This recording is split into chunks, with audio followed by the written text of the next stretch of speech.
شهر رمضان الذي أنزل فيه القرآن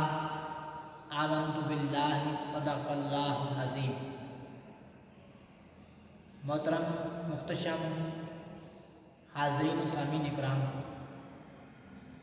قرآن کریم فرقان حمید کی اس ورس میں اللہ تعالیٰ نے فرمایا شہر رمضان الذی انزل فیہ القرآن، رمضان وہ مہینہ ہے جس میں قرآن نازل ہوا۔ اللہ تعالیٰ نے کسی مہینے کی عظمت اور شان کا نام لے کر ذکر نہیں کیا،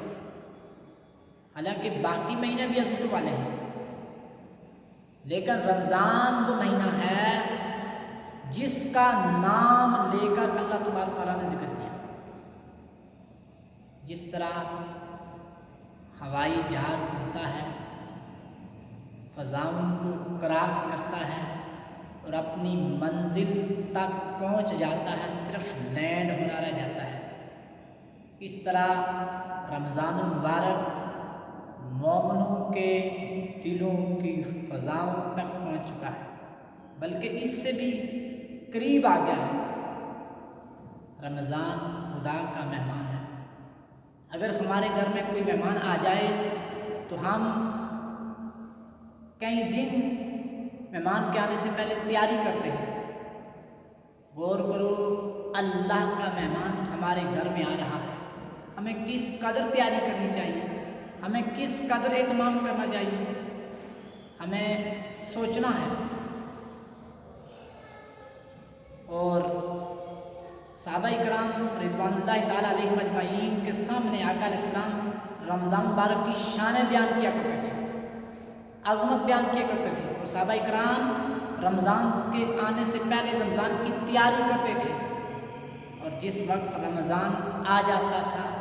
صحابہ کرام ایک دوسرے کو مبارکباد دیتے تھے۔ لیکن ہمارے نمازیوں کا یہ حال ہے کہ پورا رمضان کا مہینہ رمضان کی تیاری میں گزر جاتا ہے، اور پھر جب عید آ جاتی ہے تو بمشکل پہلی صف میں عید پڑھنے کا موقع ملتا ہے۔ وہ تھے کس منزل میں اور تو کون سی منزل میں ہے، شرم سے گڑ جائے اگر احساس تیرے دل میں ہے۔ بھائیو، رمضان رحمتیں لے کر آتا ہے، رمضان شفائیں لے کر آتا ہے۔ اس وقت پوری دنیا کرونا وائرس کی وبا میں مبتلا ہے، یہ مہینہ تو شفائیں لے کر نازل ہوتا ہے، اور خوش قسمت ہیں وہ لوگ جنہیں اس مہینے میں شفا مل جائے، اور بہت ہی بدقسمت ہے وہ شخص جو اس مہینے میں بیمار بن جائے۔ میرے بھائیوں، بیمار ہونا اور بات ہے، بیمار بن جانا اور بات ہے۔ آقا علیہ السلام نے فرمایا، اے میری امتی، اگر تجھے رمضان نصیب ہو جائے تو اس کی قدر کر۔ میرے بھائیوں، رمضان بخشوں کا مہینہ ہے، یاد رکھو، بیت اللہ بھی سخی ہے، رمضان بھی سخی ہے، لیکن ان دونوں کی صحابت میں امتیاز ہے، فرق ہے۔ بیت اللہ وہ سخی ہے جو اپنے گھر میں آنے والے کی بخشش کا اعلان کرتا ہے، لیکن میرے بھائیوں،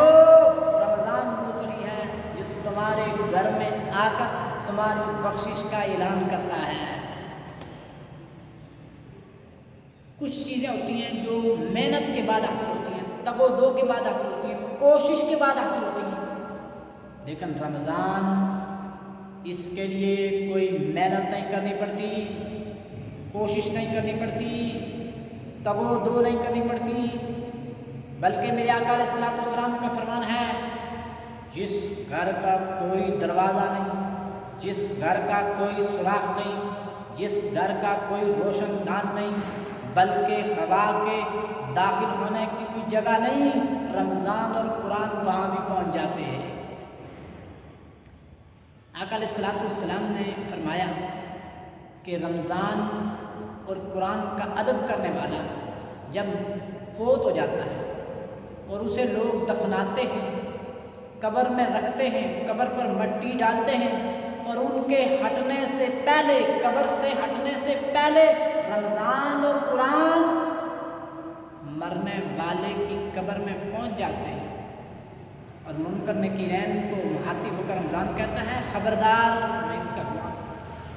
قرآن کہتا ہے میں اس کا گواہ ہوں۔ میرے بھائیوں، یہ بخشن والا مہینہ ہے، یہ عظمت والا مہینہ ہے،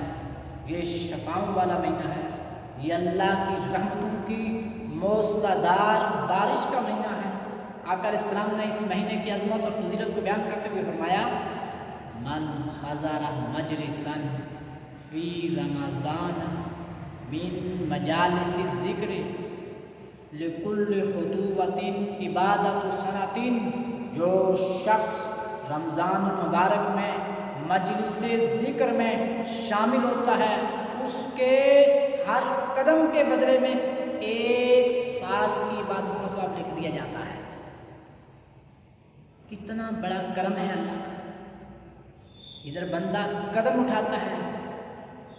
اپنے گھر سے مسجد کی طرف چلنے لگتا ہے تو قدم اٹھاتا ہے، محفل ذکر کی طرف جانے لگتا ہے تو وہ قدم اٹھاتا ہے، قرآن کی عظمت کی محفل ہو، درس قرآن ہو، درس حدیث ہو، وہ سننے کے لیے گھر سے قدم اٹھاتا ہے، اس کے ہر قدم کے بدلے میں 1 سال کی عبادت کا ثواب لکھ دیا جاتا ہے۔ نبی علیہ السلام نے اس حدیث کی تشریح کو بھی بیان کیا کہ قیامت کا دن ہوگا، باقی امتوں کے اعمال کا اعلان ہوگا، کسی کی عبادت کا ثواب 900 سال، کسی کی عبادت کا ثواب 1000 سال، لیکن ایمان سے مصطفیٰ کی رحمت کا دامن تھام کر اعلان کر رہا ہوں، جب میرے مصطفیٰ صلی اللہ علیہ وسلم کی امتوں کی عبادات کا اعلان ہوگا تو لاکھوں کی عبادت کا اعلان ہوگا، کسی کی 1,00,000 سال، کسی کی 2,00,000 سال عبادت، کسی کی 3,00,000 سال کی عبادت، کسی کی 4,00,000 سال کی عبادت، باقی ان کی حیران رہ جائیں گے، دوسری امتوں کے لوگ حیران رہ جائیں گے، وہ کہیں گے ہماری عمریں زیادہ تھیں، ہم اتنی عبادت نہیں کر سکے، ان کی عمریں بھی تھوڑی تھیں، اتنا ثواب انہیں کیسے مل گیا؟ تو اللہ کی رحمت کی طرف سے اعلان ہوگا، میرے مصطفیٰ نے اعلان کیا تھا من حضر مجلسا فی رمضان من مجالس الذکر لکل خطوۃ عبادت سنۃ، جو شخص رمضان مبارک میں مجلس ذکر میں شامل ہوگا اس کے ہر قدم کے بدلے میں 1 سال کی عبادت کا ثواب لکھ دیا جائے گا۔ اللہ فرمائے گا میرے محبوب نے اعلان کیا تھا، میں نے فرشتوں کی ڈیوٹیاں لگا رکھی تھی، میرے محبوب کا امتی رمضان مبارک میں مجلس ذکر میں شامل ہونے کے لیے قدم اٹھاتا تھا، فرشتے ہر قدم کے بدلے میں 1 سال کی عبادت کا ثواب لکھ دیتے تھے۔ میرے بھائیوں، خوش قسمتی سے ہمیں یہ مہینہ پھر مل رہا ہے، آؤ مل کر اس مہینے کی آمد کا انتظار کریں، بھرپور تیاری کریں اور پھر اس مہینے میں